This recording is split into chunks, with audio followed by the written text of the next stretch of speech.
এই স্পিকারটার মূলত magnet side হয়ে গেছিলো, ওটা 15 ইঞ্চি স্পিকার।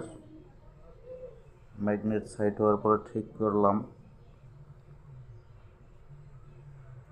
কোম্পানির যে কস্টটা দেওয়া ছিল, হয়তো কষের টেম্পার শেষ হয়ে গেছে, যার জন্য সাইড হয়ে গেছে। আর সাইড হওয়ার কারণ ছিল বক্সে পাসার লাগার কারণে, পাসার লাগার কারণে সাইড হওয়ার একটা সম্ভাবনা থাকে। তারপরে কষের টেম্পারটাও ভালো ছিল না, যে আমি ভালোভাবে প্লাস মাইনাস গাম দিয়ে করলাম।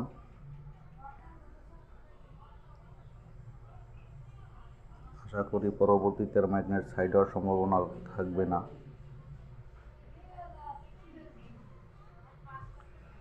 কষ